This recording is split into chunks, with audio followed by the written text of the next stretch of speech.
Hola, muy buenas noches a todos. Espero que se encuentren muy bien el día de hoy. Bueno, vamos a dar inicio al live a las 7:30. Sin embargo, decidimos iniciar un poco antes para que las personas se vayan conectando, les vaya llegando la notificación de que da inicio el live. Y bueno, pues compartir los enlaces en todas las redes en la medida de lo posible, pues para que tengan más acceso a la información. De forma inicial, el live por ahora se está transmitiendo por Facebook, pero ya en breves instantes también inició la transmisión por Instagram para las personas que también ven por ese medio.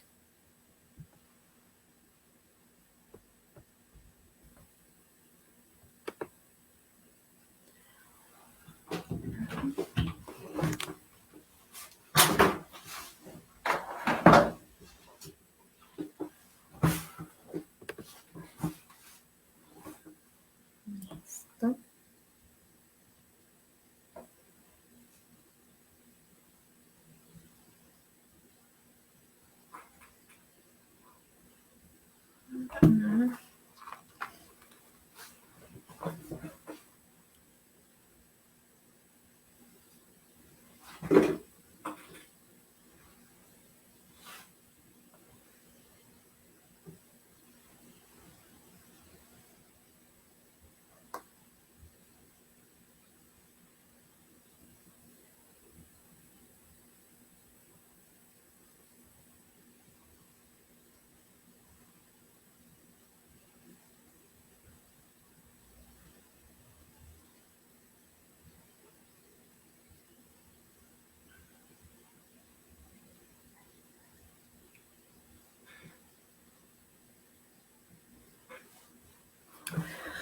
Bueno, entonces voy a acomodar aquí para dar inicio también por Instagram. Vamos a acomodar acá el celular.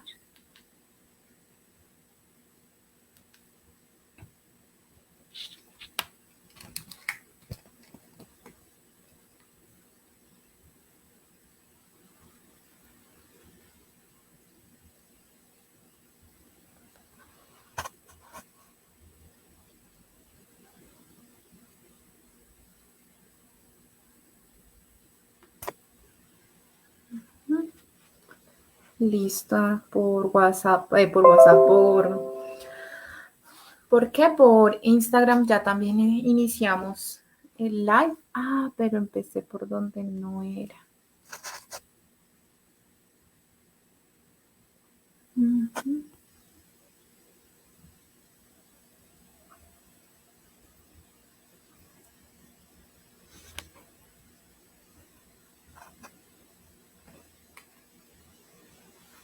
Ahora sí.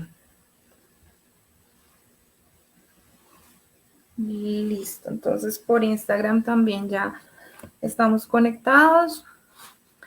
Bueno, pues para recordarles a todos, el día de hoy el live está destinado a hablar principalmente sobre la epilepsia. Entonces, traté de abarcar la mayor cantidad de información posible. Claramente es muchísima porque pues, es una enfermedad que se ha estudiado bastante, que claramente hace falta estudiar mucho más, pero bueno, entonces recuerden ir colocando sus comentarios. He recibido muchas preguntas, mucha, digamos, como información, ¿sí? Como gente muy interesada, personas muy interesadas de diferentes partes que están buscando más información sobre esta enfermedad. Entonces, muchísimas gracias por contactarme. Recibí información, mensajes de gente, de personas en Perú, de personas en Argentina, de personas en Bolivia, inclusive también en Venezuela. Entonces, muchísimas gracias por estar ahí conectados, por estar atentos. Entiendo que algunas personas es un poco más difícil por la diferencia horaria. En algunos países hay hasta 2 horas de diferencia horaria, entonces claramente es un poco tarde. Sería para ellos las 9:25 en este momento de la noche. Entonces recuerden también que este live va a quedar guardado en mi canal de YouTube. donde también me pueden encontrar. Ahí pueden encontrar todos los live que hemos hecho hasta el momento. Recuerden que hemos hecho lives destinados a hablar sobre el trastorno bipolar, sobre la depresión también, sobre el autismo, en fin, hemos tratado de cubrir una gran variedad de patologías, porque sabemos que es importante brindar más información. Claramente hay un enfoque, ¿sí? Destinado mucho más que todo al trastorno bipolar, pero pues el ideal es brindar mucha información a las personas, educarlas, ¿por qué no?, sobre estas diferentes enfermedades. Y recuerden que si quieren que hablemos sobre alguna enfermedad en específico, que de pronto deseen como resolver algunas dudas que puedan llegar a surgir, pueden escribirme en los comentarios del live. Yo los estaré revisando y pues bueno, estaré ahí atenta a analizar la posibilidad de hacer un live sobre esa enfermedad. Hasta el momento hemos tomado enfermedades que son, digamos, como bastante comunes, ¿sí? Como por ejemplo lo que hablábamos, la depresión, la ansiedad, el autismo, en este caso la epilepsia, ¿sí? Que es bastante común, más de lo que uno pensaría. Y bueno, pues el objetivo, como les mencionaba antes, es informar a la mayor cantidad de gente. Muchos me preguntaban si tenía algún costo el live, pero pues como yo les mencionaba y traté de responder la mayoría de preguntas que hacían, es que pues no tiene ningún costo, es completamente gratuito. El por qué pues es que queremos que esta información llegue a muchísimas personas en muchísimas partes, de tal forma que haya mayor conocimiento sobre esta enfermedad. Entonces vamos a dar nuevamente una espera de unos minuticos más para iniciar. Iniciamos a las 7:30, ¿sí? Va a iniciar, trataremos de iniciar pues cumplidos, ¿sí? Pero pues mientras tanto las personas que se quieran ir conectando, recuerden mencionar de dónde se conectan, de qué ciudad se conectan. Y pues muchísimas gracias por estar aquí conectados con nosotros el día de hoy. ¿Listo? Vamos a dar una espera y ya continuamos.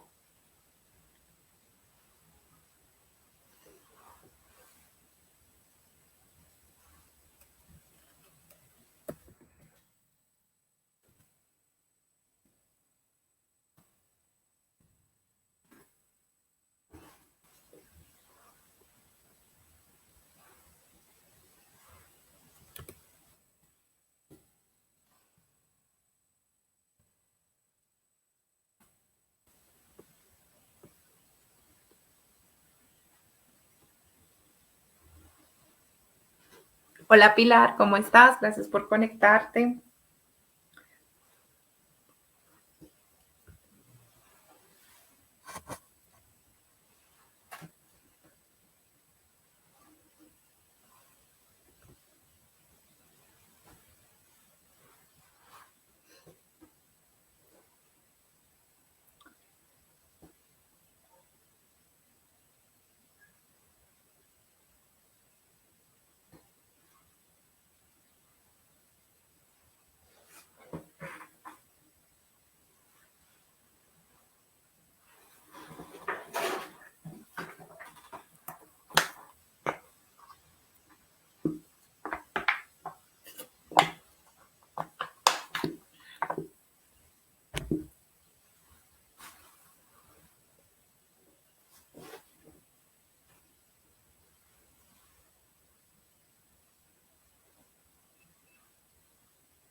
Bueno, ya son las 7:30.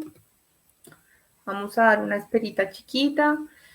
Eh, Recuerden que, bueno, la temática del día de hoy es, vamos a hablar sobre epilepsia.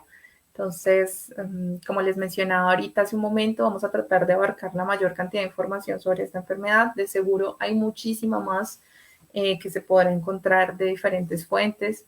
Eh, pero bueno, vamos a tratar de abarcar la mayor cantidad de información.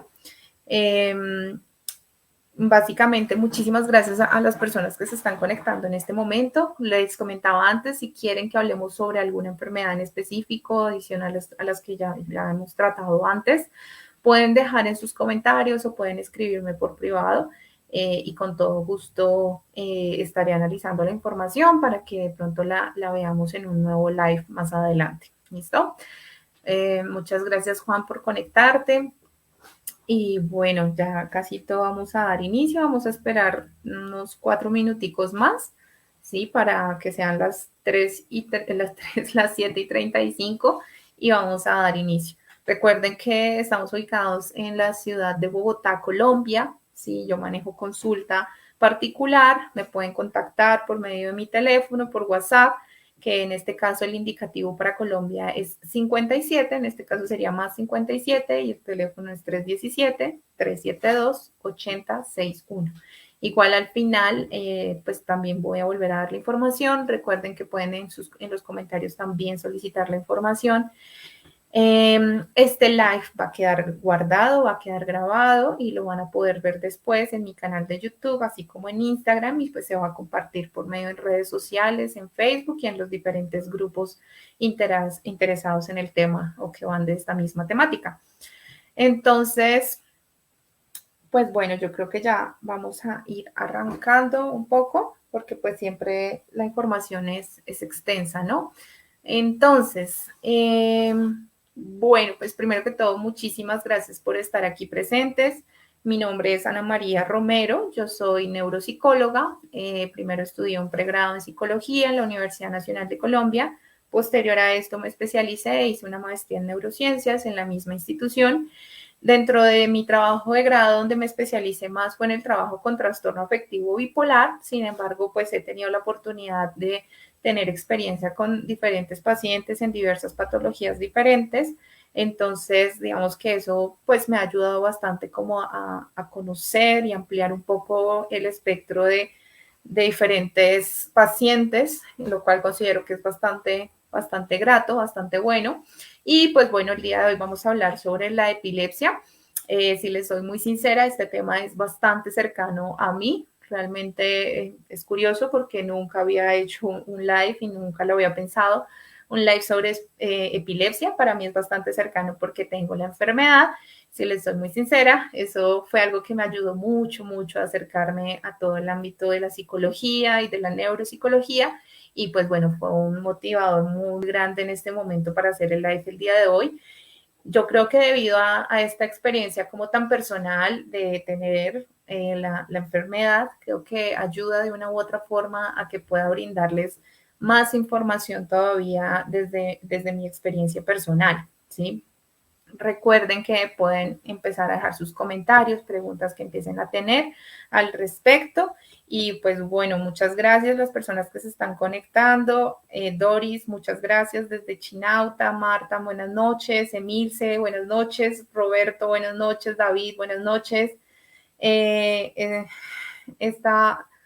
Sí, Roberto, como mencionaba, se va a grabar este live y lo van a poder ver después. Rosa, muchas gracias por conectarte desde Perú. Desde Guatemala nos saluda Alejandra. Solange desde Colombia. Muchas gracias.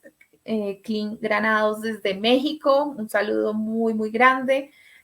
Paula, muchas gracias. Sé que hay muchas personas muy interesadas porque tienen un familiar cercano con esta enfermedad.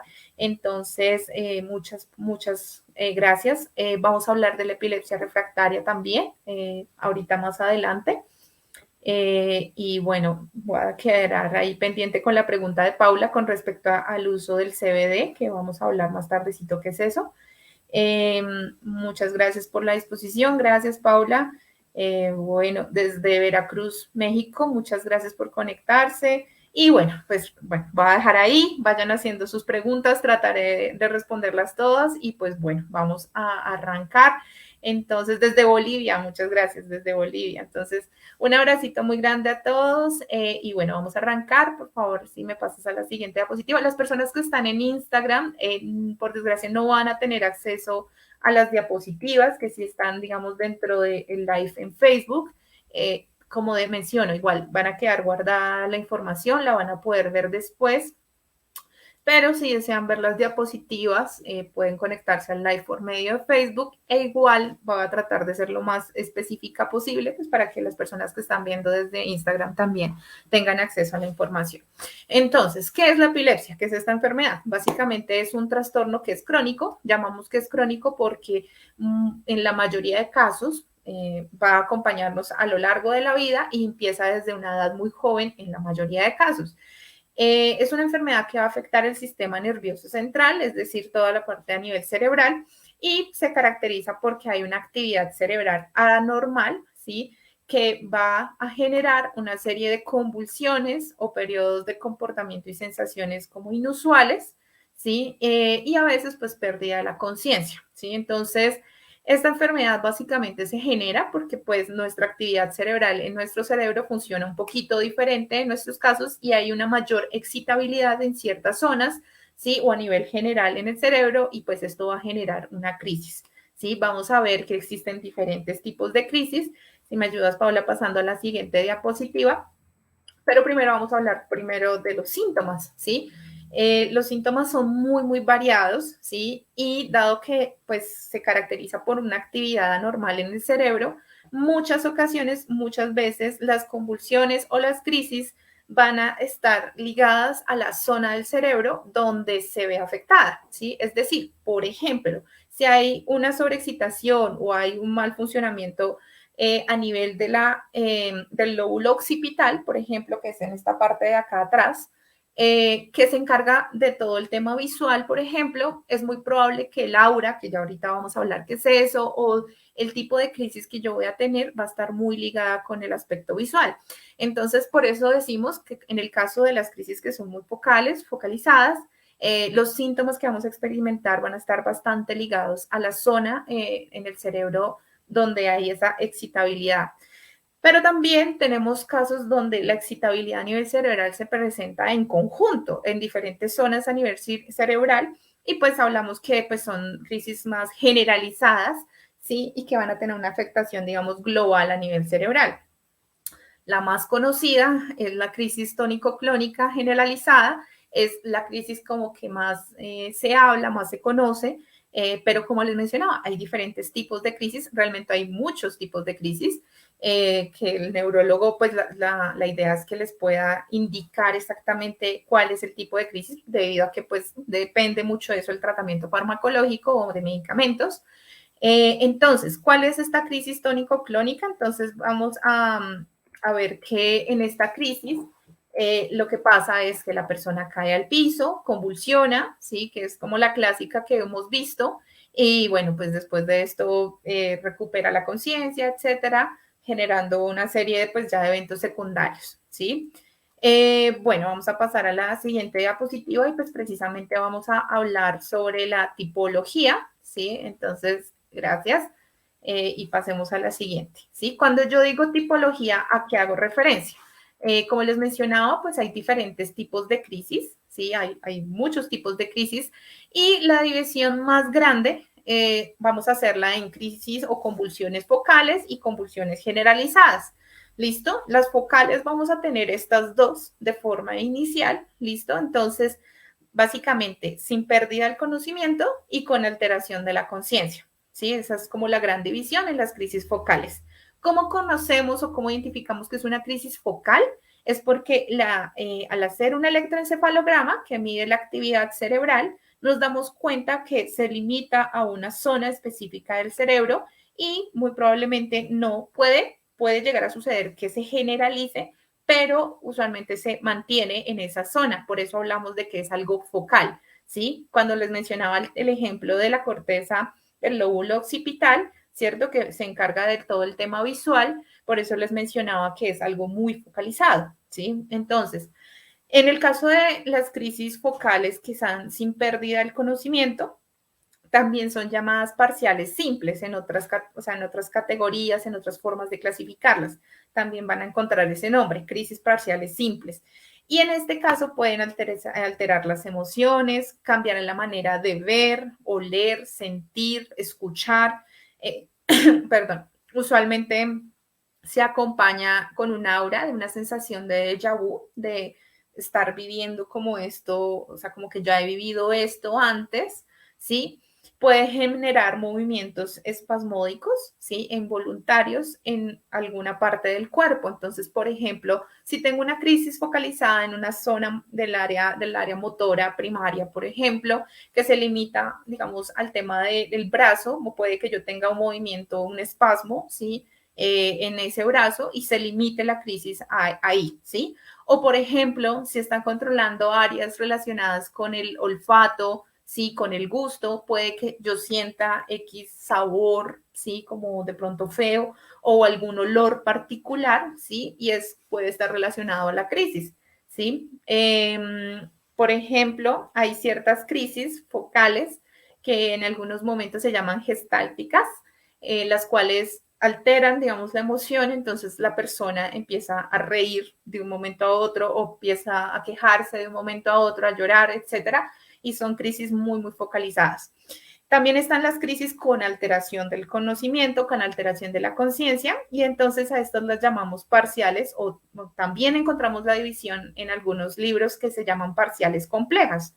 Entonces, en esta hay una pérdida del conocimiento, hay una sensación de estar soñando, de irrealidad, ¿sí? Donde la persona piensa que hay algo extraño, esto no es real, estoy soñando, ¿sí?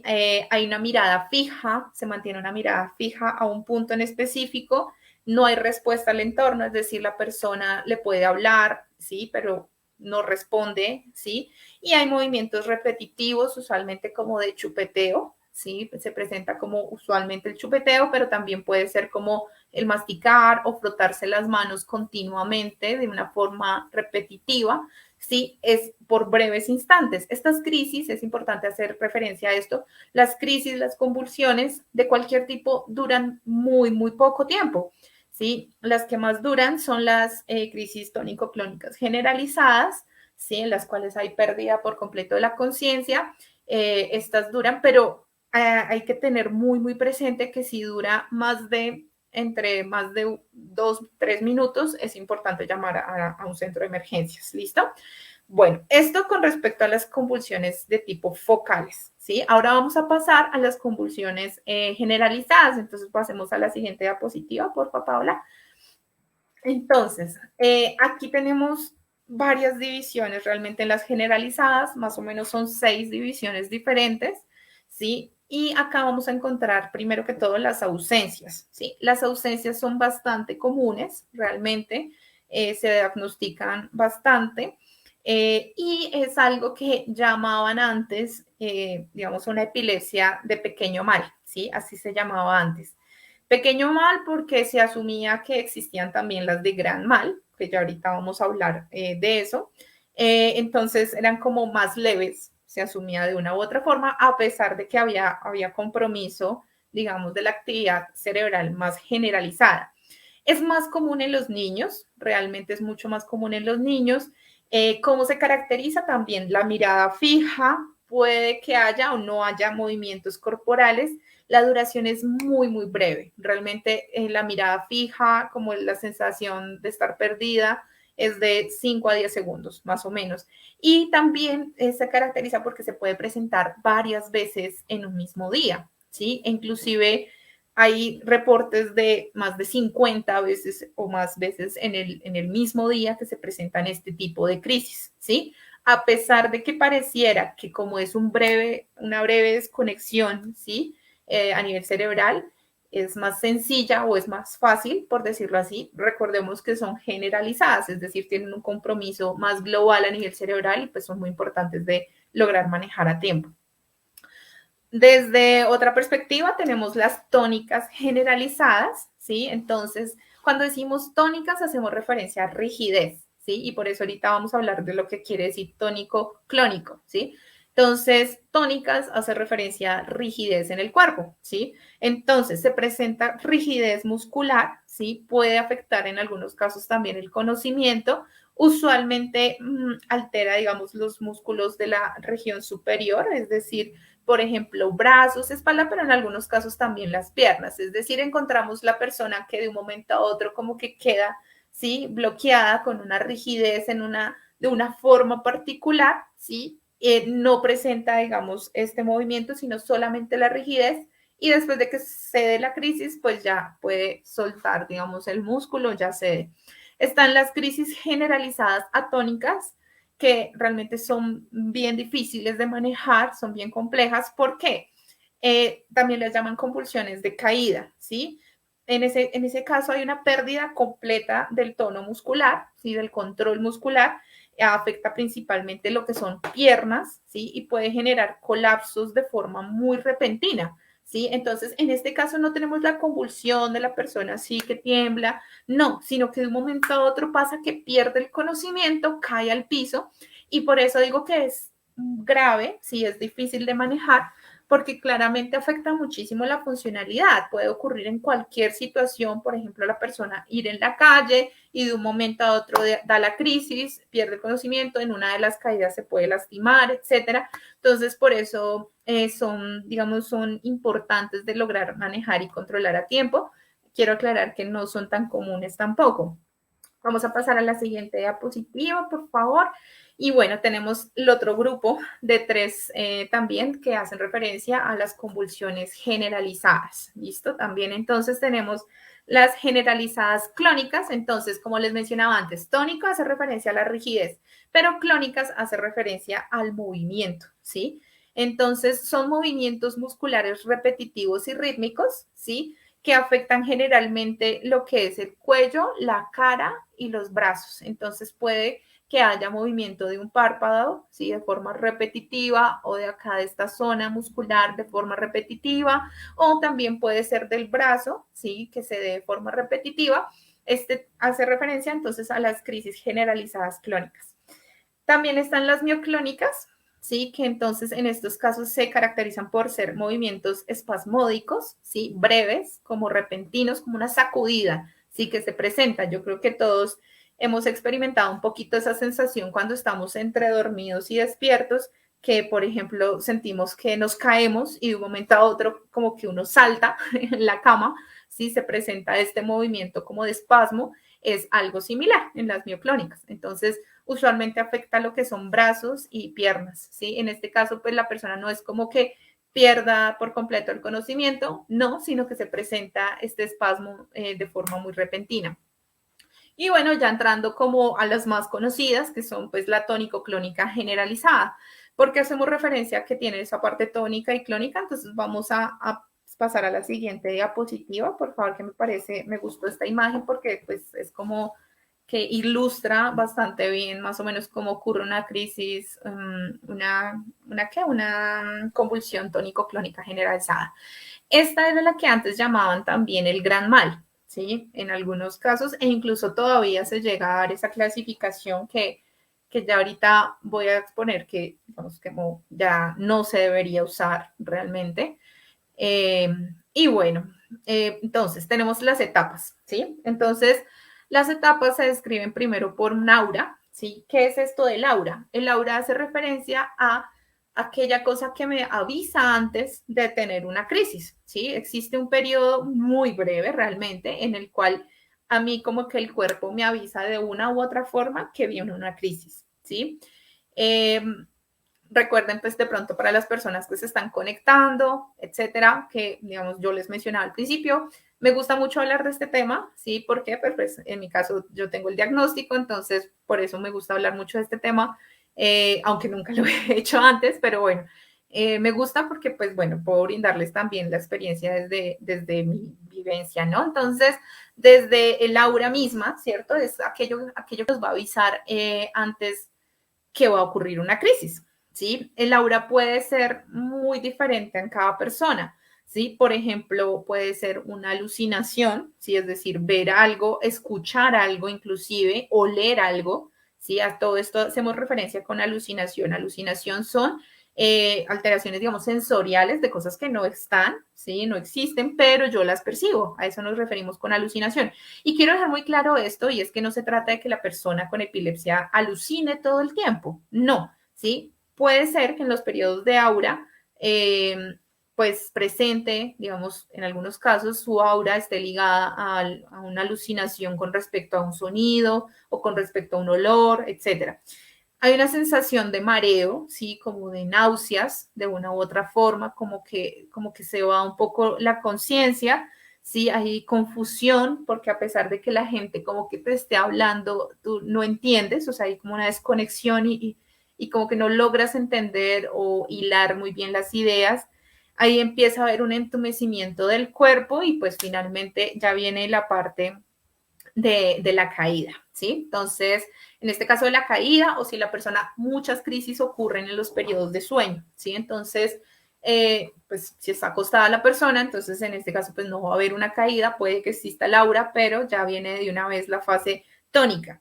Entonces, por eso es que llamamos crisis generalizada tónico-clónica. ¿Por qué? Porque primero viene la fase tónica. En la fase tónica, ¿qué es lo que sucede? Hay una rigidez marcada en el cuerpo. La rigidez es tanta, ¿sí? Por decirlo así, en todo el cuerpo, que la persona se arquea, ¿sí? E inclusive, antes de presentar ese arqueamiento del cuerpo, se caracteriza por... Se te devolvieron todas las diapositivas. Se caracteriza ¿por qué? Por presentar un grito como muy característico propio de la enfermedad, ¿sí? Que algunas personas que han vivido, ¿cierto? Con personas con epilepsia a veces escuchan como ese grito que es bien particular y ya saben que viene una crisis. Hay incontinencia, puede haber incontinencia, el cuerpo está completamente rígido, lo que les menciono, hay vocalizaciones, es decir, la persona puede emitir ciertos sonidos que no se entiende realmente, y pues lo que les mencionaba, la espalda arqueada, ¿no? Después de esto viene entonces la fase clónica. Entonces, una vez el cuerpo está arqueado, ¿sí? Viene la parte donde la persona empieza a temblar, ¿sí? Entonces, esa es la convulsión como tal. ¿Sí? La fase clónica, donde la persona, digamos, mueve el cuerpo de forma descontrolada. Hay movimientos de los brazos, de las piernas. También puede haber, digamos, babeo, ¿sí? Puede la persona botar baba, ¿sí? Parpadea los ojos, no los abre completamente o puede abrirlos, pero digamos que se mueven bastante rápido, el párpado también, ¿sí? Y después viene una fase post-ictal, ¿sí? Que llamamos nosotros. La fase post-ictal hace referencia a cuando cede la crisis, ya para, ¿sí? El cuerpo, digamos, se relaja, por decirlo así.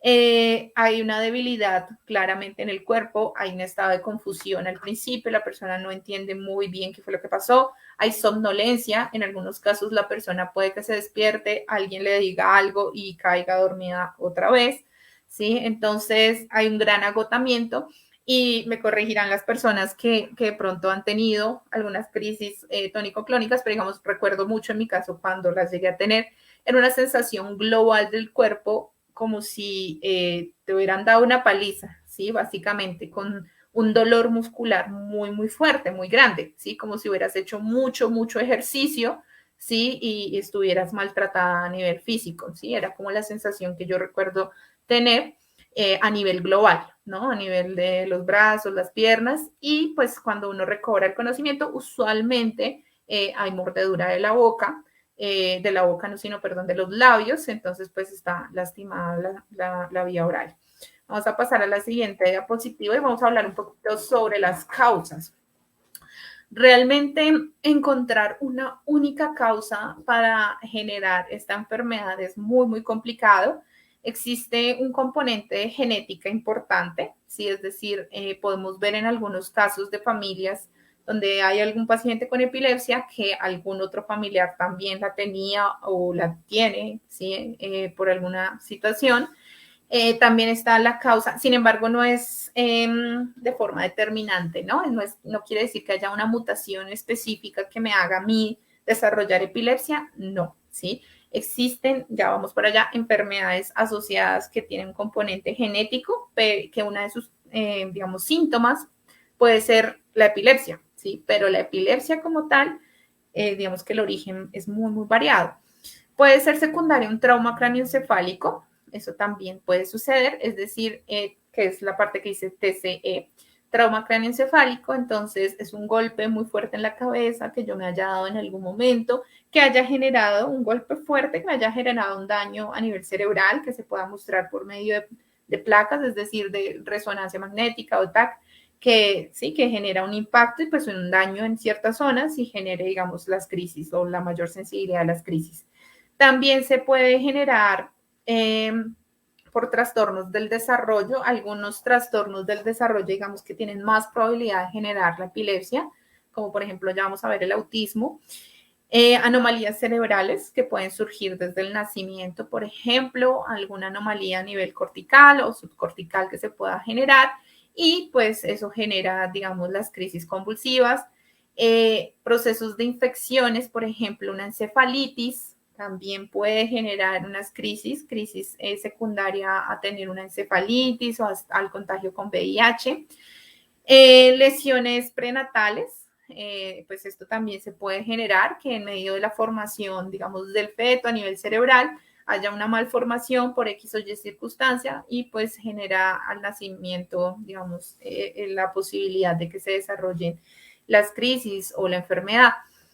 Quiero decir con esto que son múltiples causas, ¿sí? ¿Por qué? Porque veo muy a menudo en consulta que a veces las mamás o los papás de las personas que tienen el diagnóstico se culpan bastante sobre el por qué mi hijo desarrolló esta enfermedad, será que hice algo malo, etcétera, etcétera. Y realmente no, ¿sí? Puede ser múltiples causas, no necesariamente algo muy específico. Realmente en la mayoría de casos no se conoce la causa específica del por qué. Entonces, desgastarnos realmente buscando una causa es eso, es desgastarnos. Más bien podemos enfocarnos en cómo ayudar al paciente. Vamos a pasar a la siguiente diapositiva y es, bueno, cómo se hace el diagnóstico, ¿sí? Muchas personas, pareciera increíble, pero muchas personas han convulsionado al menos una vez en su vida, ¿sí?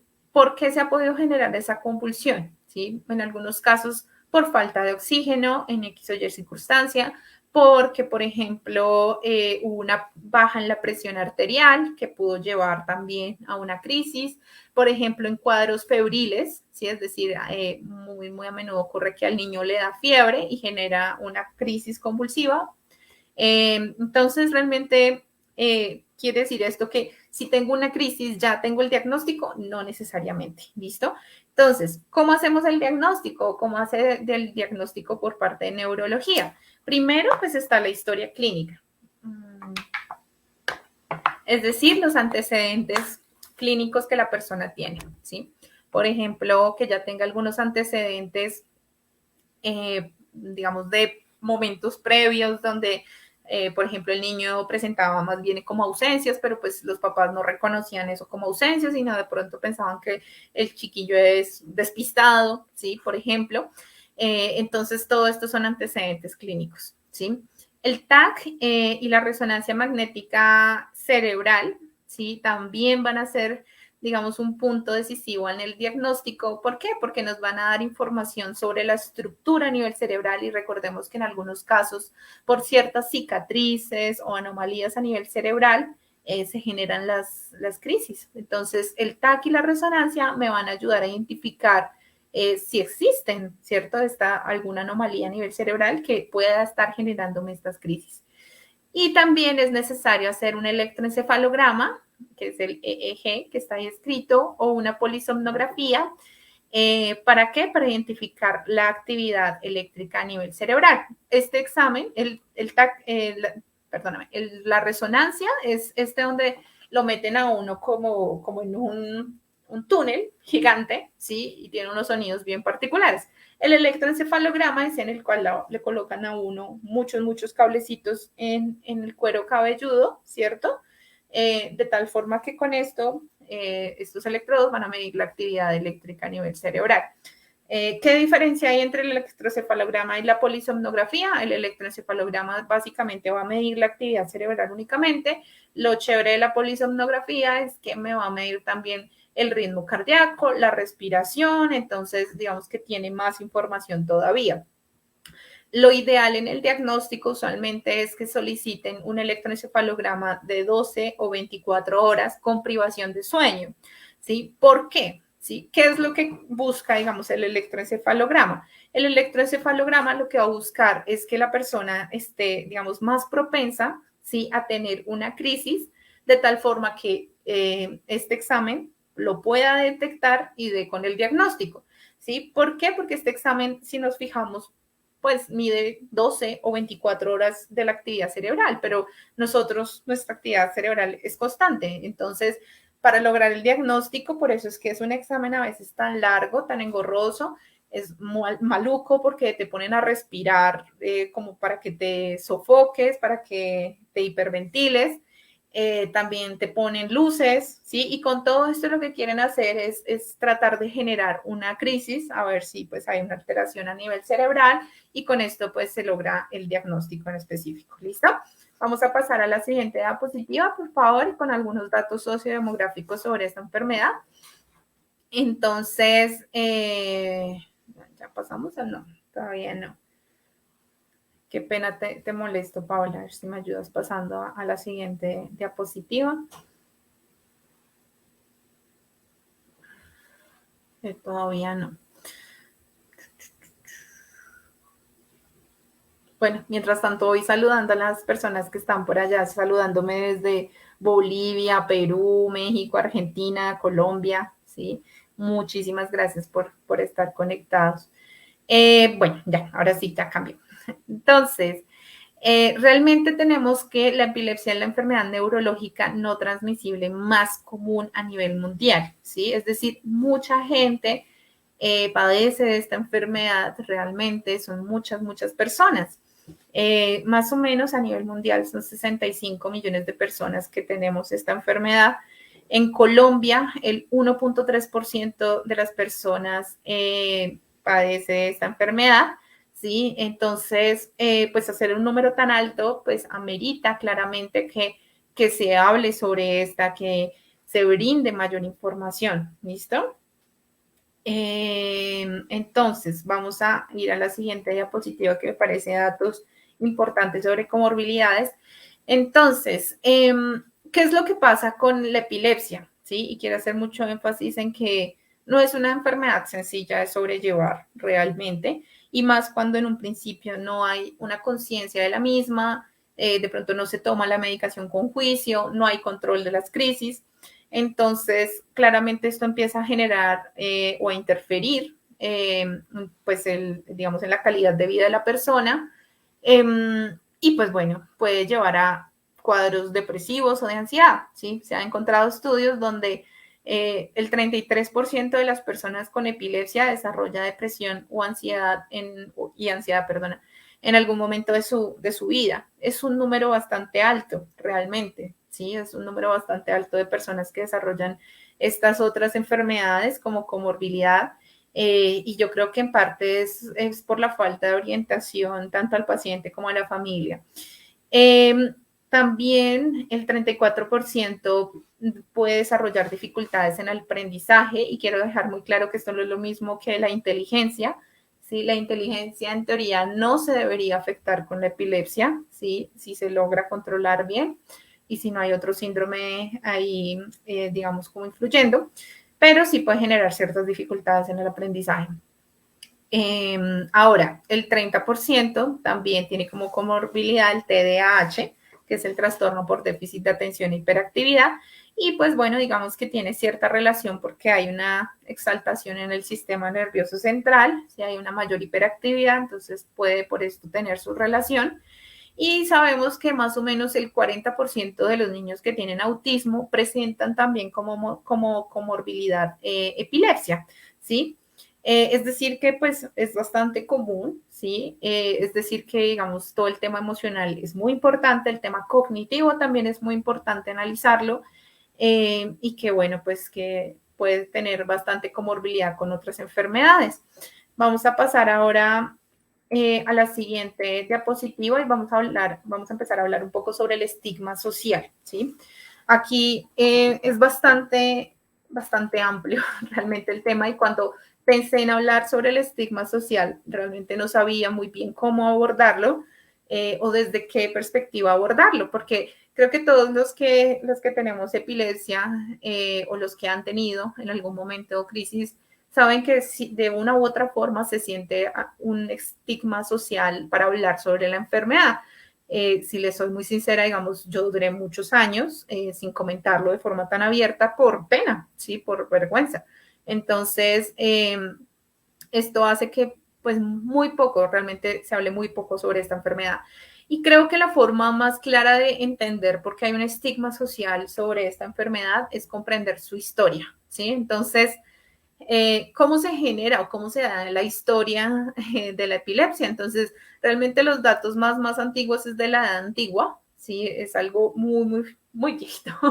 Y es en la época de los romanos, cuando se creía en todo este tema de los dioses y cómo los dioses tenían un control o tanta importancia en el ser humano y en todo a nivel mundial, ¿no? En el clima, en todo, la naturaleza, etcétera.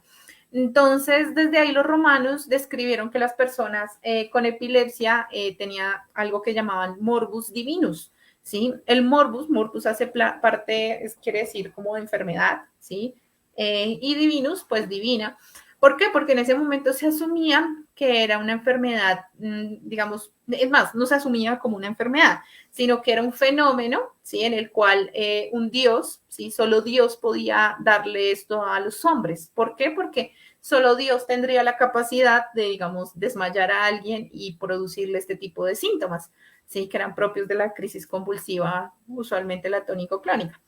Entonces, por eso, digamos, lo estudiaron desde ese lado. También se le hablaba como un morbus pueri, ¿sí? ¿Por qué? Porque pueri hace referencia a pueril, ¿sí? A niños, porque usualmente se generaba ahora una enfermedad propia en los niños y pues actualmente sabemos que el diagnóstico más habitualmente se da en niños, ¿sí? No tanto en adultos. Y por último, también de aquí empieza a surgir el término de morbus gran mal, ¿sí? Que es hablar sobre como una enfermedad de gran afectación, ¿sí? Esta parte de gran mal a mí siempre me generaba mucha dualidad, ¿sí? Porque, claro, de una vez se categoriza la enfermedad como algo muy malo, ¿sí? Como algo realmente terrible, ¿sí? Cuando te dicen tienes el gran mal, pues es como algo muy fuerte. E inclusive a estas alturas en siglo XXI, pues que todavía llegamos a encontrar algunas personas, ¿sí? Que todavía le hablan así a la enfermedad. Entonces, pues claro, yo siento que todo esto ayuda a generar un estigma sobre la misma. Vamos a pasar a la siguiente diapositiva, por favor, para mirar el tema de la Edad Media. Entonces, en la Edad Media, pues surge toda esta corriente del cristianismo versus la medicina, y realmente lo que hace el cristianismo y la religión es, por desgracia, digamos, frenar bastante el avance de la medicina. ¿Por qué? Pues porque se atribuía a Dios, ¿sí? A toda la religión, todos los aspectos casi que médicos. Entonces, de aquí surge el aspecto de la influencia demoníaca, ¿sí? Entonces, hablaban de que era una posesión, que esta enfermedad era una posesión, sí, que era por un espíritu que era sucio, sordo y mudo, sí. Cuando lo buscaba y lo leí me parecía curioso y pues era la interpretación que claramente daban, sí. ¿Por qué? Porque decían mudo y sordo, claro, una persona en una crisis es muda porque pues no emite como sonidos claramente, ¿cierto? No se le entiende. Sorda porque a pesar de que le hablaban, pues no responde en esos momentos de la crisis cuando le hablan. Y sucio muy probablemente por la incontinencia que también se podía generar propia en la enfermedad al momento de tener una crisis. Entonces, si vemos, pues en este caso la religión empieza a tener un poder bastante grande sobre la clasificación de esta enfermedad. También se hablaba del contagio. Entonces, por desgracia, se empieza a hablar de la epilepsia como una enfermedad similar a la lepra, ¿sí? Que tenía una alta posibilidad de contagio y por tanto lo que se hacía era, digamos, enclaustrar o separar a las personas con esta enfermedad del resto de la sociedad porque pues podían llegar a contagiarse, podían llegar a tener también, a ser poseída por esta entidad demoníaca. También pues se habla de la enfermedad de la luna y quiero hacer mucho énfasis porque eso todavía se cree bastante y es que la luna tiene una influencia sobre las crisis y que cuando hay luna llena se presentan más crisis y esto surge precisamente en la Edad Media por muchos aspectos relacionados con la mitología, precisamente con June y Hércules, que bueno, son digamos, personajes mitológicos y como Jung, digamos, tenía una influencia en las personas, entonces generándole crisis, etcétera. Y bueno, entonces de aquí tenemos que se llama la enfermedad de la luna, ¿cierto? Que entonces Dios actuaba a través de la luna para generar las crisis y pues la persona, por decirlo así, también estaba la creencia que pues como estaba endemoniado no se podía tocar, ¿sí? Entonces todos se alejaban de la persona mientras tenían una crisis. Vamos a pasar a la siguiente diapositiva. En la Edad Moderna, sí, pues que pues, se supone que es más reciente, ¿no? Entonces, bueno, empezamos con el periodo de la Inquisición, ¿sí? Entonces sabemos que fue un periodo muy fuerte en el cual la religión tomó bastante poder. Y pues como sabemos, como ya lo había mencionado antes, como se trataba de personas como endemoniadas o poseídas, básicamente se quemaban en la hoguera, ¿sí? Las personas con epilepsia, si tenían estas crisis, se consideraba que era una enfermedad de las brujas, que era una bruja, digamos, si era una mujer que tenía una crisis, entonces es que era una bruja o una bruja la había poseído y por tanto iba a la hoguera, pues porque pues, tenía el demonio adentro, básicamente.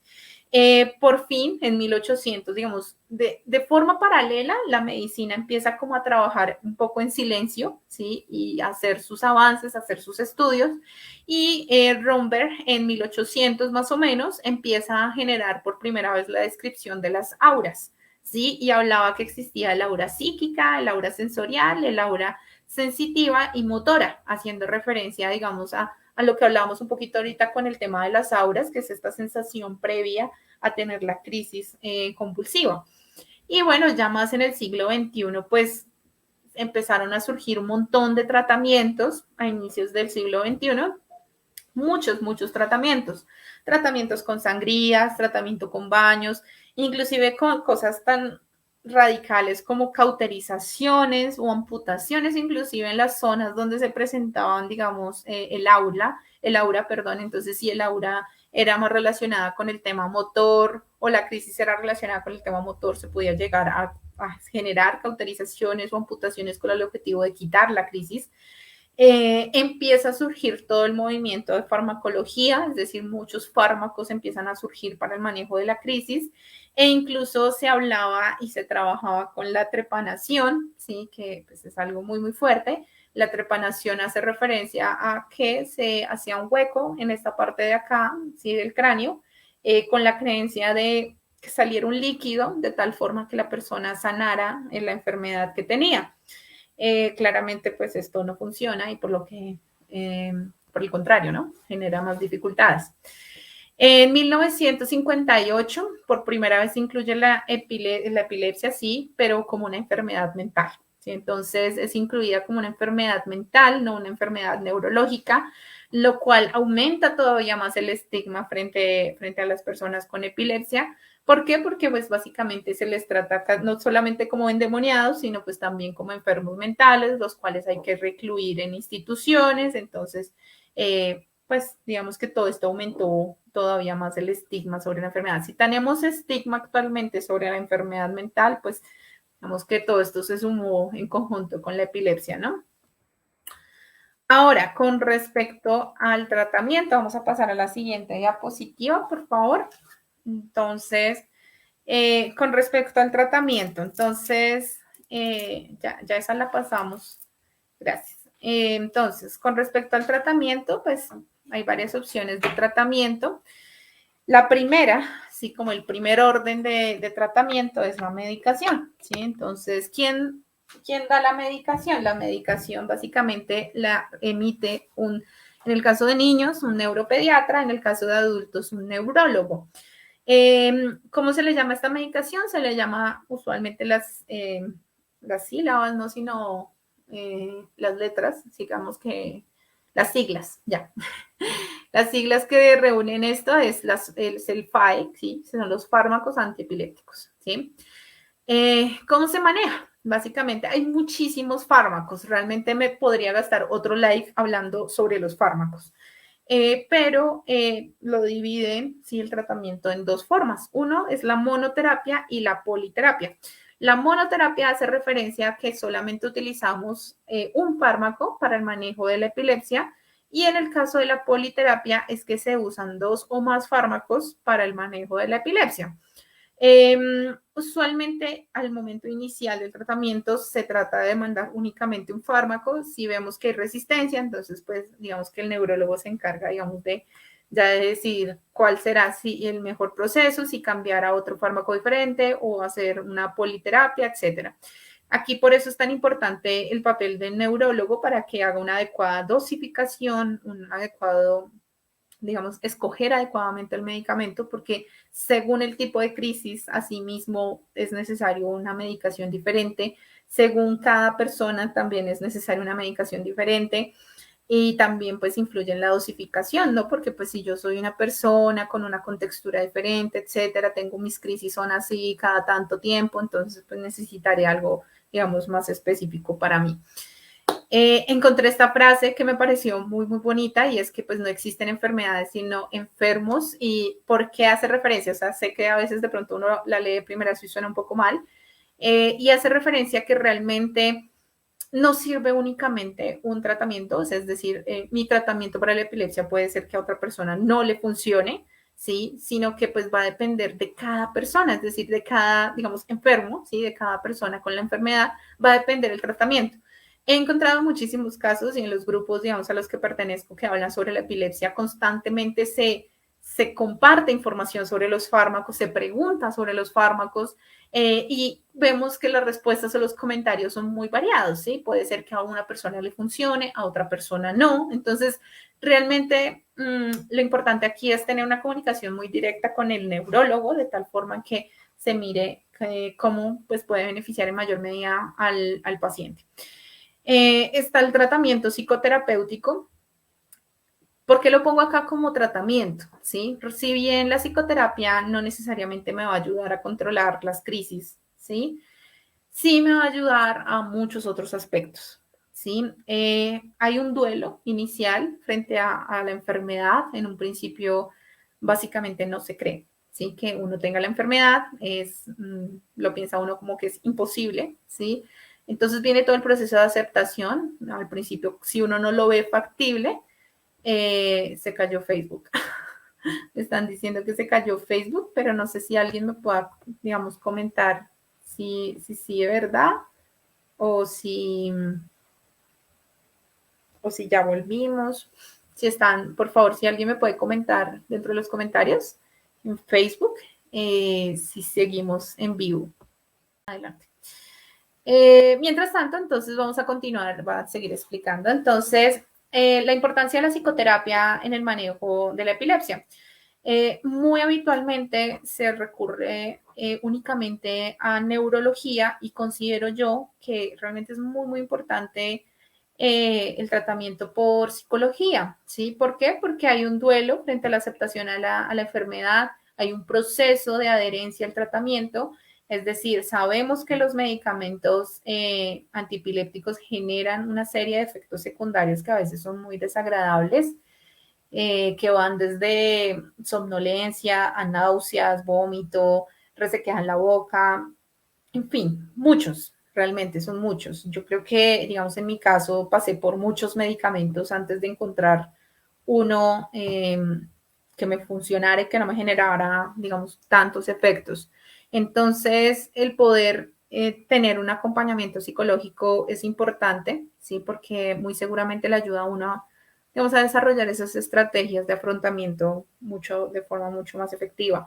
También psicoeducación sobre el tema. Creo que no solamente el paciente, sino los cuidadores o familiares que estén cerca no saben qué es lo que pasa. O sea, a veces dan el diagnóstico y ni se les explica qué es la enfermedad, simplemente se le da el medicamento y ya. Entonces es importante poder hacer un proceso de psicoeducación y pues también ayuda al proceso de regulación emocional del paciente. Recordemos que una fuente, digamos, de crisis puede ser el estrés, el marcado estrés. Entonces, qué mejor que poder regular el estado de ánimo. Y para ello es importante tener un acompañamiento de psicología temprano. Recordemos que aproximadamente el 33% de personas que tienen esta enfermedad, pues pueden desarrollar depresión o ansiedad y pues eso indica básicamente que es importante el tratamiento por psicología también. Acá puse como tratamiento porque alguien me escribió antes el tema de la dieta cetogénica. Entonces, la dieta cetogénica se ha empezado. Marta, te acabo de conectar. Sí, se cayó la transmisión. Entonces pues aquí estamos en este nuevo enlace.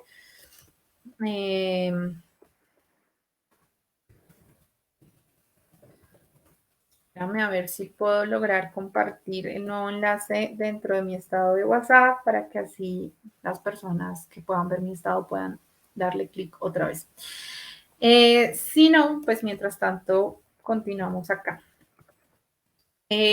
Bueno, entonces la dieta cetogénica hace referencia a una dieta, usualmente se le da a los niños. Esta dieta es alta en grasas, ¿sí? Baja en carbohidratos y hay niveles promedios de la proteína, ¿sí? ¿Qué es importante mencionar acá?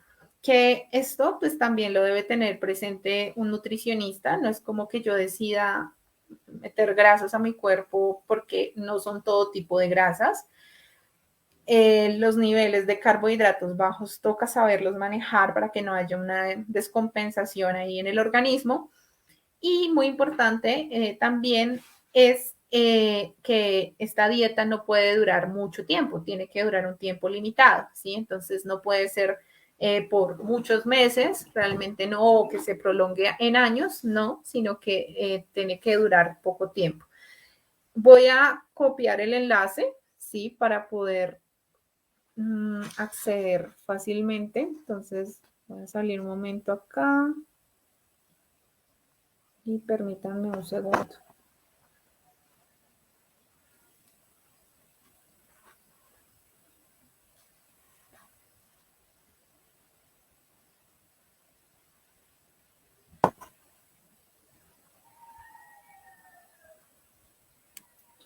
Listo. Entonces, listo. Bueno, entonces, para las personas bueno, que escuchan acá y si no, pues en mi estado pegué el nuevo enlace, ¿vale? Entonces, como mencionaba respecto a la dieta cetogénica, entonces es un acercamiento más reciente al manejo de la epilepsia. Se usa principalmente en la epilepsia refractaria, cuando no hay una buena respuesta a los medicamentos. Ya vamos a hablar un poco sobre el tema refractario. Y ahorita acaban de comentar, realmente no está acá en las diapositivas, pero alguien comentó sobre el CBD. Entonces, ¿qué es el CBD para las personas que de pronto se lo están preguntando? Entonces, el CBD es un compuesto derivado de la marihuana, ¿sí? Entonces, la marihuana tiene básicamente dos químicos, dos compuestos, que es el CBD y el THC. El THC es la parte, digamos, como psicoactiva, por decirlo así, de la marihuana, que genera, pues, digamos, estos cambios a nivel cognitivo, ¿sí? Que puede ser como todo este tema alucinógeno, pues, bueno, más de pensamiento, etcétera. Y el CBD es la parte que tiene la marihuana que ayuda como a relajar, ¿sí? A relajar el cuerpo. Nuevos abordajes y nuevos tratamientos están implementando, ¿sí? Digamos, diferentes productos como gotas, etcétera, con CBD, ¿sí? Las cuales van a estar, digamos, dirigidas específicamente a nivel cerebral para, pues, llegar específicamente, digamos, a receptores cannabinoides para poder impactar en ellos y así haya digamos, una baja en la hiperactividad a nivel cerebral y con esto controlar las crisis. Entonces, claramente son nuevos abordajes. Sí, por ahí Marta está diciendo, sí, se había caído la transmisión. ¿Listo? Entonces ya estamos acá nuevamente para que por favor sigan ahí conectaditos. Entonces, como les mencionaba antes, son nuevos abordajes. Realmente, inclusive, no lo tuve presente porque pues nadie me comentó, entonces no lo tuve muy presente. Del CBD, pues es cierto que es un nuevo abordaje para el manejo de la epilepsia. Tenemos que tener cuidado, ¿no? Yo estoy acá diciendo del CBD, no la marihuana, porque no es lo mismo, ¿vale? Entonces, no con esto quiero decir que fumen marihuana, consuman marihuana para el manejo de la epilepsia, porque no, ¿sí? Realmente así no funciona. Estamos hablando del componente específico que es el CBD. ¿sí? Y para hacer esa, digamos, esa separación de estos dos componentes, pues no es tan fácil, digamos, hacerlo uno de forma casera en casa, no, así no funciona, ¿sí? Entonces, actualmente se están creando, he visto aceites, he visto pastillas, no, sino gotas, usualmente, que pues tienen CBD. Listo, entonces vamos a pasar ahora al tema de la epilepsia refractaria. Entonces te agradezco si puedes pasar a la siguiente diapositiva, por favor, Paola. Entonces, todavía no hemos pasado.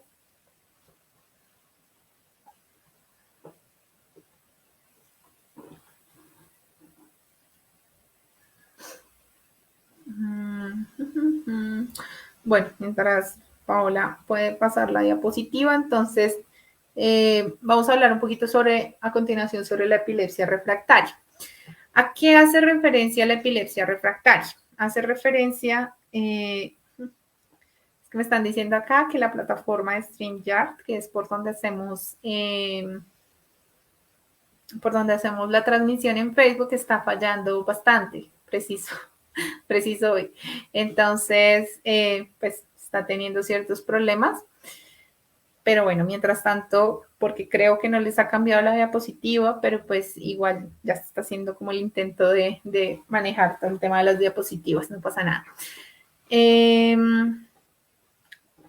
Bueno, entonces cuando hablamos de epilepsia,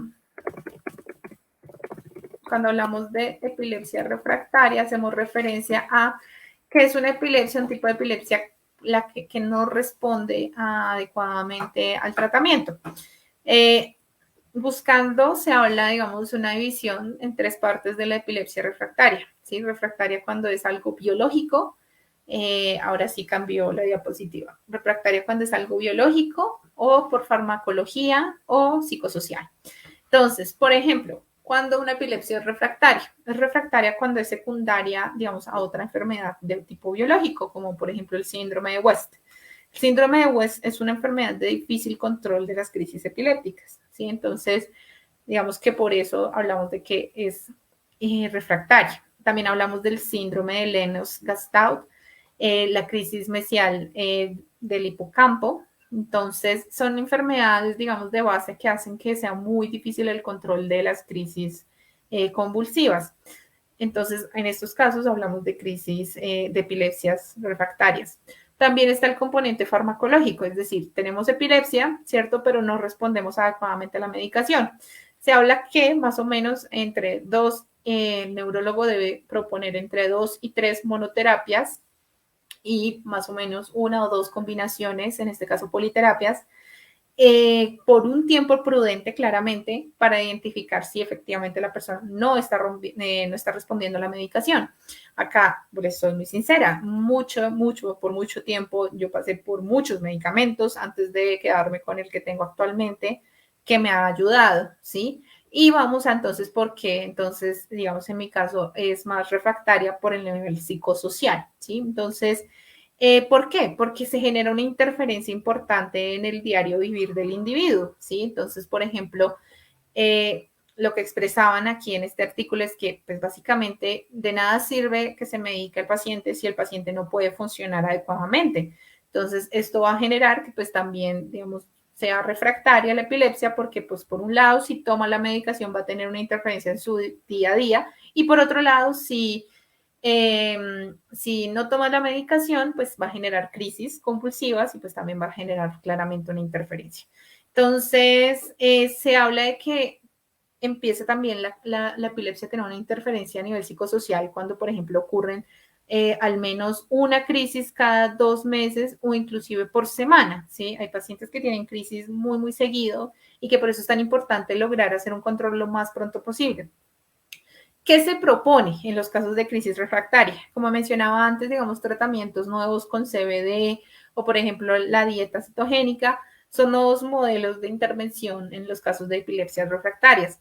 Pero también se propone la cirugía, ¿sí? La cirugía. Entonces, la cirugía básicamente va a ser un procedimiento a nivel cerebral, ¿sí? Donde en algunos casos se utilizan neuroestimuladores o, bueno, digamos que ya va a depender mucho de cada caso, Pero esto no es como tan sencillo como que yo considere que es necesario operarme y vaya y lo haga. Si realmente no, lo ideal en todo caso es intentar por otros medios tratar de controlar las crisis y no, en la medida de lo posible, no recurrir a la cirugía porque pues es de alto riesgo, ¿sí? Y pues es mejor no, o sea, en la medida de lo posible no llegar a ese punto, pero pues si se llega, pues se llega, ¿sí? No hay nada que hacer, se hace. Usualmente para lograr una cirugía de este tipo se tiene que tener un acuerdo por diferentes especialistas, no es únicamente el neurólogo el que se encarga de decidir si hay o no hay una cirugía. Usualmente los pacientes que se someten a cirugía tuvieron que estar en manejo, o sea, tener una evaluación de su caso clínico por una junta médica de neurólogo, de epileptólogo, de neuropsicólogo, de neurofisiólogo también, de neuroradiólogo y también del neurocirujano, claramente. Sí, vamos, son muchísimas especialidades que usualmente tienen que mirar muy bien para ver si están de acuerdo o no en realizar una epilepsia, si la persona es apta en realizar una cirugía, si la persona es apta realmente para realizar un proceso quirúrgico de este nivel. Entonces, son algunos acercamientos con respecto a la epilepsia refractaria. Vamos a pasar a la siguiente diapositiva, por favor. A ver si nos funciona el StreamYard, que hoy está causando todos los problemas habidos y por haber. Entonces, muchas gracias a las personas por su paciencia. Y bueno, pues la siguiente diapositiva, vamos a hablar sobre los mitos más comunes sobre esta enfermedad. Y bueno, entonces vamos a empezar con uno de los mitos, gracias, ya cambió. Uno de los mitos más comunes es que es una enfermedad mental y que entonces la persona va a tener un retraso mental, por tanto. Realmente no sé, actualmente ya no se clasifica como una enfermedad mental, se clasifica como una enfermedad, digamos, neurológica, ¿sí? ¿Por qué? Pues porque hay un cambio, digamos, eléctrico a nivel cerebral, entonces, por tanto, digamos, no se clasifica entre las enfermedades mentales. Y no siempre afecta la cognición, ¿sí? Recordemos que en un principio, antes yo les mencionaba que usualmente la epilepsia no genera un retraso mental por sí sola, ¿sí? Se tiene que muchas veces dar en conjunto con otras enfermedades para que genere, digamos, una afectación importante en la cognición y genere, por ejemplo, un coeficiente intelectual más bajo, pero sí puede generar otras afectaciones que, digamos, generen problemas o trastornos del aprendizaje. No es 100%, ¿sí? De las personas que tienen la enfermedad, pero en algunos casos sucede. Otro de los mitos más comunes es que, por ejemplo, en la crisis convulsiva debo colocar algo en la boca porque si no el paciente se va a tragar la lengua, ¿sí? Eso es una creencia bastante común, ¿sí? Que pues es importante como mientras tiene la crisis tónico-clónica, es decir, la convulsión, entonces, entonces, ¿qué? Entonces la persona, pues debido a que el movimiento, sí es que la lengua vaya hacia atrás, ¿sí? Y pues hay mordida de la lengua, claramente, entonces la persona puede llegar a pensar que pues se va a comer la lengua. Realmente fisiológicamente eso es imposible, ¿sí? No se va a comer la lengua.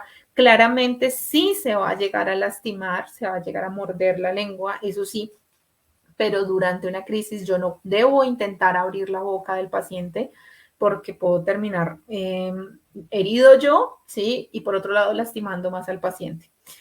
Que la persona con epilepsia no puede practicar ningún deporte y manejar. Esto también es un mito. Realmente cuando las crisis son controladas, la persona puede llevar un estilo de vida bastante normal.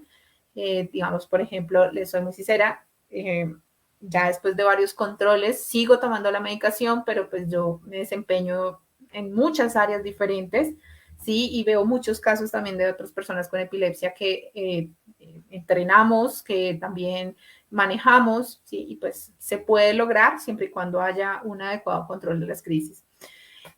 Otro de los mitos más comunes es que toda persona con epilepsia no puede ver películas, no puede estar expuesto a videojuegos porque pues les puede dar una crisis en cualquier momento. Realmente solo el 5% de las personas con epilepsia tienen una epilepsia relacionada a la fotosensibilidad. Eso quiere decir que responden, digamos, al cambio de luces, ¿sí? Entonces, no es algo común realmente. Realmente las mayorías de desencadenantes son otras cosas. Entonces, ¿qué son usualmente los desencadenantes? Para que lo tengamos presente y sea una forma de tratar de controlar las crisis. Uno de los desencadenantes más fuertes es el tema de no dormir. Si yo no duermo bien, estoy, digamos, generando que la dinámica a nivel eléctrica, a nivel cerebral cambie, ¿sí? Y eso me está llevando a ser más propensa a tener una crisis en cualquier momento. También cuadros febriles, es decir, tener fiebre también me puede a mí desarrollar una crisis.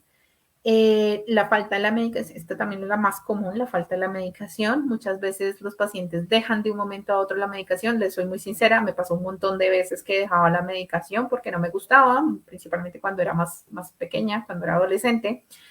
Y pues claramente dejar la medicación de golpe pues genera crisis. ¿Sí? Es así de sencillo. Entonces, ¿por qué? Porque hay un desequilibrio a nivel, digamos, químico, a nivel cerebral. Entonces, pues va a generar las crisis.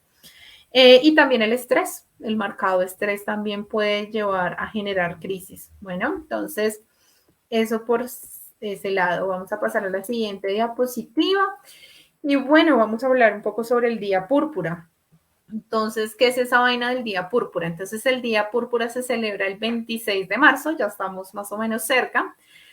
Fue creado en 2008, realmente es algo bastante reciente, por una chica que se llama Cassidy Megan, es una joven que tiene epilepsia, ¿sí? Y pues básicamente crea este día, ¿sí? Como que propone, por decirlo así, este día, como un día en el cual se trata de promover psicoeducación, por decirlo así, sobre esta enfermedad, para que haya más conciencia sobre ella, para apoyar a las personas que la tienen.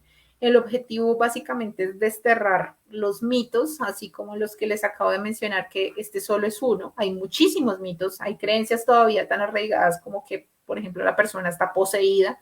Entonces, es increíble que todavía suceda, pero pasa. ¿Sí? Entonces, precisamente este día se celebra o se conmemora, más que celebrar, se conmemora, eh, pues para quitar todos estos mitos sobre esta condición y pues afirmar que finalmente no nos encontramos solos, que aunque existan muchos mitos alrededor, mucho estigma social a veces sobre esta enfermedad, pues no estamos solos, ¿sí? Por último, ¿sí? ¿Qué debemos hacer? Pasemos un poquito a la siguiente diapositiva, por favor. Entonces, ¿qué debemos y qué no debemos hacer frente a una crisis? Entonces, ¿qué no debemos hacer? Intentar abrir la boca. Claramente es algo que no debemos intentar hacer ni en broma, ¿sí? ¿Por qué? Porque en ese momento, sí, hay una rigidez tal, ¿sí? De toda la musculatura, ¿sí? Que yo puedo llegar a lastimar la mandíbula, ¿sí? A dislocarla en mi esfuerzo por intentar abrir la boca de la persona para que no se muerda. Entonces, los casos que se han visto ha sido tan fuerte que, por ejemplo, la persona intenta meterle algo a la fuerza en la boca, lastima, daña los dientes y pues lastima todavía más la lengua, ¿sí? Otra cosa que no se debe hacer, tratar de inmovilizarlo. Realmente es peor, ¿sí? El tratar de inmovilizar al paciente. Es decir, si la persona está convulsionando, entonces yo trato de cogerla así para inmovilizar el movimiento, es peor porque puede haber daño, ¿sí? A nivel ya articular, de las articulaciones, generando dislocaciones también. ¿Qué no se debe hacer? Gritarle o sacudirlo, realmente no sirve de nada gritarle, ¿cómo reacciona? No, pues no sirve de nada realmente porque la persona pues no tiene conciencia en ese momento. Sacudirlo, pues ya la persona está teniendo una crisis, pues no sirve de nada sacudirlo. Intentar darle agua, alimento o medicación, nunca, ¿sí? A pesar de que ya haya cedido la crisis, está en la fase posictal, la persona, digamos, despierta un poco, pero recordemos que no está completamente consciente, está en un periodo de confusión todavía, entonces es muy probable que si yo le doy agua se vaya a atorar, ¿sí? Que si yo le intento dar algún alimento o inclusive la medicación sea contraproducente, ¿sí? Entonces, por eso no se debe hacer. ¿Qué sí se debe hacer? Se debe tratar de quitar los objetos cercanos, ¿sí? Que puedan llegar a hacer daño. Es decir, por ejemplo, si la persona, no sé, está en su cama y hay una lámpara cerca, ¿sí? Pues vamos a tratar de quitarla. Lo primero, mantener la calma. Sí, eso sí, acá no lo anoté, pero pues es lo primero. Yo sé que es muy impresionante ver una persona teniendo una crisis, pero importantísimo realmente mantener la calma.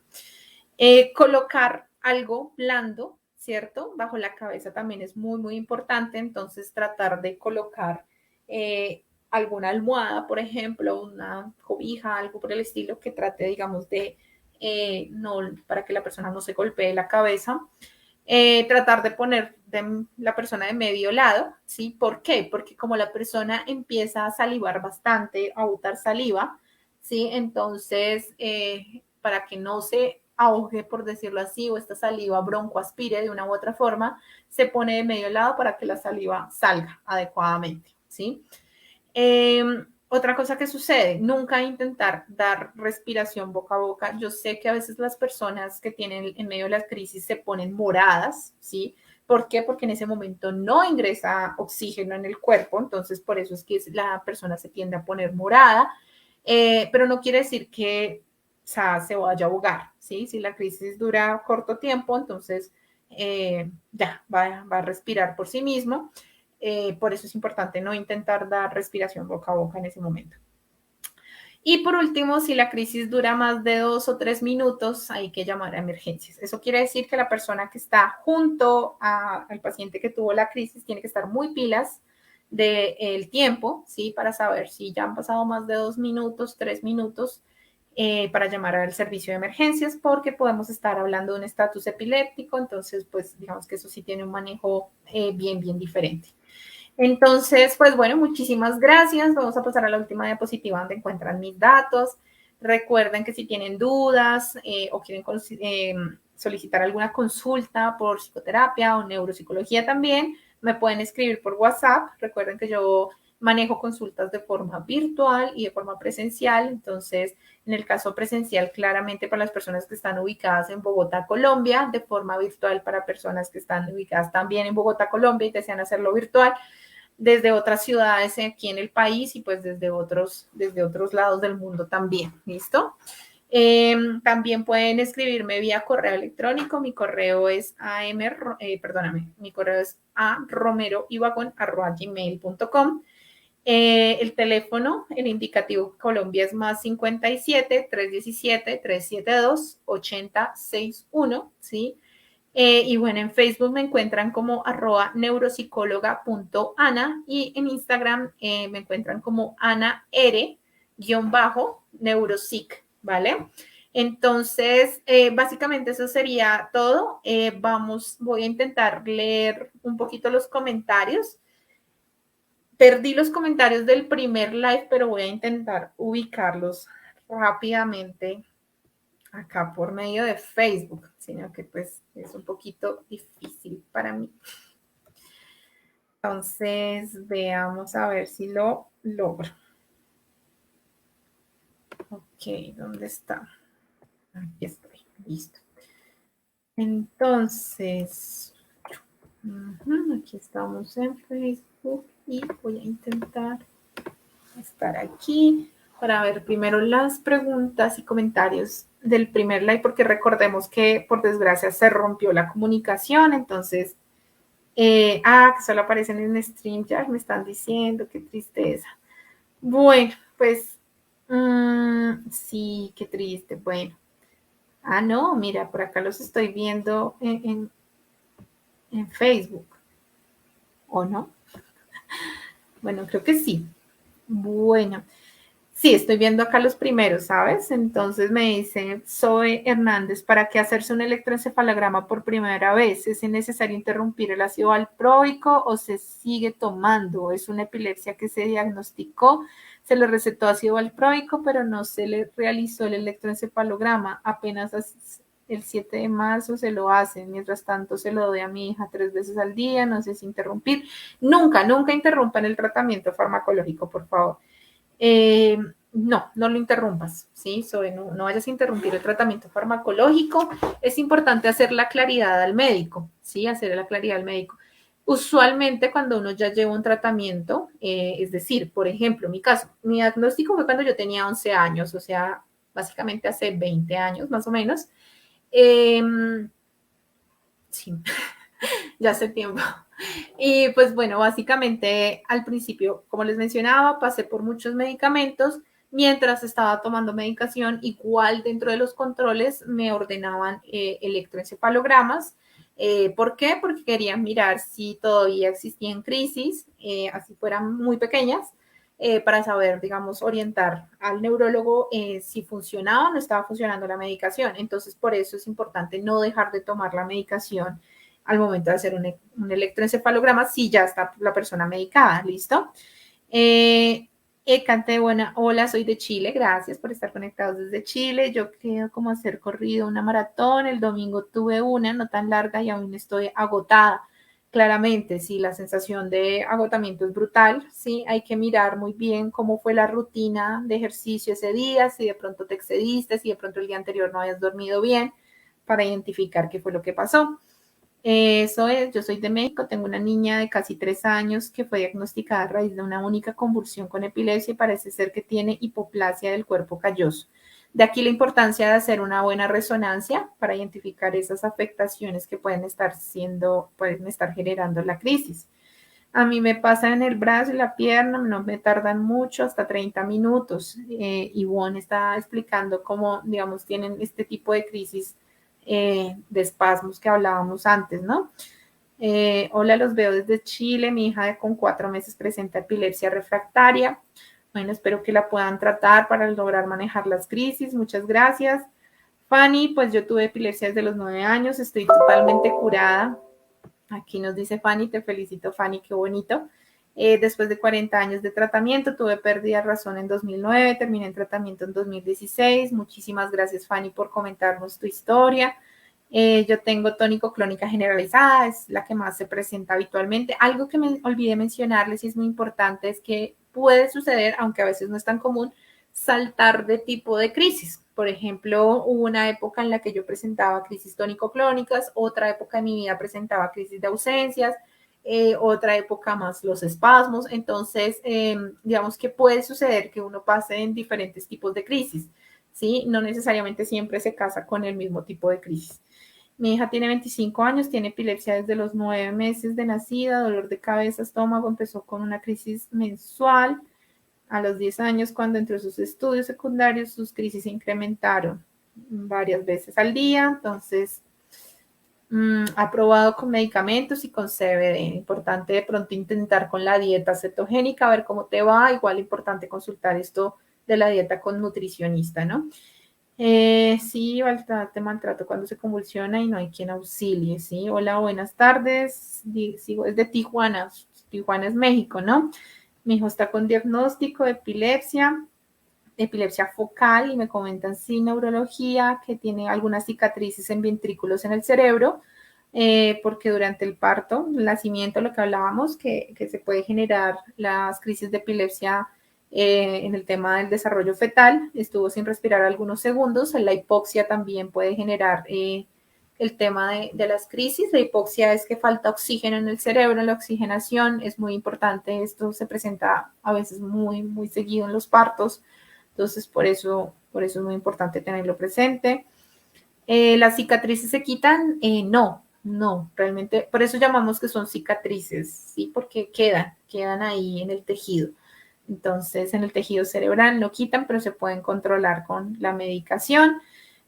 Soy de Chimote, Perú, y tengo un hijito de 2 años y 10 meses que tiene el diagnóstico de esclerosis tuberosa y tiene epilepsia actualmente, toma 4 medicamentos, ácido valproico, supongo, clonazepam, topiromato y levetiracetam. Entonces, pues bien, eso nos referimos con la politerapia, ¿no? Espero que pueda tener control de los síntomas. Buenas noches, doctora, soy de Bogotá, mi hijo tiene 18 meses y fue diagnosticado con epilepsia refractaria. Del tratamiento con CBD, te recomiendo que lo intentes, ¿sí? Pues oriéntate bien, porque ahorita como es una corriente tan amplia, muchas veces muchas personas ahora comercializan CBD, entonces pues es importante que tengas un buen seguimiento. Existen clínicas que son muy buenas manejando el tema. En Bogotá hay una que se llama Serenia, que pues maneja bastante el tema del CBD. Lo he escuchado, pero no sé qué tan viable sea. Saludos desde México, yo tengo 18 años con epilepsia, gracias, Tute. Con el medicamento en algún futuro dejará de tener los episodios. Él ahorita está controlado con levetiracetam y oxcarbamazepina. Listo, Marisol, muchas gracias. Qué bueno que esté controlado. Roberto, una pregunta. ¿Se estará grabando? Sí, este live se graba. Sí, va a quedar el live grabado. Miraremos cómo vamos a hacer porque quedó partido en 2 secciones, entonces está un poquito complicado, pero bueno, miraremos a hacer. Estoy en Colombia, Beltrán Adri, muchas gracias. David, gracias por conectarte. Jeneire, Josefa, gracias por conectarte. ¿Cuál era el estudio que hacen respirar para generar alguna crisis? Armando, este es el estudio de electroencefalograma, ¿sí? Generan como una especie de, se me olvidó el nombre, de hiperventilación, ¿sí? Hiperventilación es cuando yo empiezo, le hacen a uno respirar así, ¿no? Rápidamente durante algunos minutos, ¿sí? Para que, digamos, empieza a generar hiperventilación. Usualmente en esos momentos uno tiende a sudar frío, a que se le duerman a veces las extremidades un poquito porque se está hiperventilando el cuerpo, es decir, uno está tratando de que, o sea, más bien, se está tratando de que no llegue suficiente oxígeno, ¿sí? Tratamiento con CBD, pues bueno, ya lo hablamos ahorita, Claudia. Aruba presente, gracias, Eder. Por una bacteria es mi problema, tengo un orificio en el cerebro y parte tengo neuralgia trigésimo. Ok, gracias por compartirlo. Bueno, que te dan 16 crisis en un día y fui a Bogotá y una doctora dice que no son convulsiones. Bueno, habría que verlo con más detalle, hacer exámenes claramente para mirar cada caso. Esto con respecto a estos comentarios del primer live. Listo, y entonces vamos a ver acá los comentarios en el otro live. Mira, Eder comenta que estuvo en casa sin salir por un buen tiempo por el tema de la vergüenza. Eso nos indica que todavía falta mucha psicoeducación con el tema. Muchas veces la persona que ve una crisis convulsiva se asusta mucho y pues reacciona de pronto un poco mal. A veces lo aíslan a uno porque pues les da miedo que tengan una crisis delante de la persona y no sepan cómo manejarlo. Entonces a veces es el miedo, ¿no? Helbert, en el caso de uno como padre recibir la noticia de que su hija tiene epilepsia es un tema fuerte de manejar. Claramente, por eso es importante tener el proceso de psicoeducación por psicología. Digamos, en mi caso no lo tuvimos con mi familia, que yo creo que hubiese sido importantísimo tenerlo porque pues quedamos sin básicamente nada de información, entonces pues eso fue un tema difícil de manejar. Marta, excelente la aclaración sobre el tema. Muchísimas gracias, Marta, por conectarte. Mari, muy buenas noches, porque no es tan recomendable la cirugía, realmente casi que se usa en el último caso, o sea, si no podemos manejar las crisis, en el caso de la epilepsia refractaria, entonces es más porque es un tema invasivo, ¿sí? Entonces cualquier cirugía es invasiva, ¿sí? La mayoría de cirugías son invasivas, en este caso pues estamos hablando de una cirugía a nivel de la corteza, entonces digamos que más por eso es que digamos que no es que no se recomiende, pero pues se trata de que sea la última opción en terapia, ¿sí? En el manejo. ¿Usted usó el CBD como tratamiento alternativo? No, no alcancé a usar el CBD. Recuerdo mucho en algún momento que usé me daban como un menjurje de diferentes hierbas, pero no eran nada alucinógenas. No recuerdo cuáles eran. Era como algo que me acuerdo que me daban en las noches. Era como una copita muy chiquita, pero nunca se intentó con CBD porque en ese momento no estaba como el boom del CBD. El uso del fenobarbital es recomendable, no es tan recomendable, sin embargo, pues si el neurólogo lo medica, pues hay que seguirlo, ¿sí? Porque no es tan recomendable el fenobarbital porque genera cierta tolerancia al cuerpo. El fenobarbital lo que hace que después se necesita una dosis más alta para que el cuerpo responda. Entonces, digamos que por eso no es tan adecuado. Paula, muchísimas gracias por la información, muchísimas gracias a ti por conectarte. Bueno, César comenta que si el fenobarbital en las crisis prolongadas, sí, existen manejos terapéuticos de choque cuando existen crisis así que no se pueden controlar fácilmente, entonces de una vez mandan estos medicamentos barbitúricos. Entonces, Claudia, en los colegios se presentan estudiantes con dicha situación, es muy útil la información, aunque es baja la frecuencia de crisis, lo manifiesta que la medicación es favorable. En colegios se presenta mucho, precisamente porque como es una enfermedad muy de niños, entonces en los colegios se presenta mucho. Y claro, pues imagínense ustedes que un niño tenga una crisis, otros niños lo ven, entonces claro, pues qué miedo, entonces yo me quiero sentar al lado del niño, entonces pues de ahí la importancia de tener información. Gracias, Rosa, por conectarte. Sentimento, porque a veces el tratamiento complementario con CBD suele ser contraproducente. Digamos que pues, es algo muy nuevo que se está realizando, entonces falta muchísima información al respecto. Creo que como mencionábamos antes, cada tratamiento es diferente para cada persona, es decir, por ejemplo, actualmente yo solamente tomo la motrigina, y me ha funcionado bastante bien, pero conozco casos donde la lamotrigina no les ha ayudado para nada, entonces necesitan otra medicación. Conozco personas que toman ácido valproico en altas dosis y les funciona bastante bien. A mí me caía, pero como una patada ese medicamento, entonces no pude continuarlo. Entonces, digamos que varía entre cada persona. Helber, muchísimas gracias por la información, muchísimas gracias a ti por conectarte, Alejandra, muchas gracias también. Muchas gracias también a todos por conectarse. Un abrazo muy, muy grande. ¿Cuál será el mejor tratamiento para una anestesia catamenial? Uy, ahí sí me corchas. La verdad, no sabría decirte. De pronto podríamos examinarlo después porque desconozco.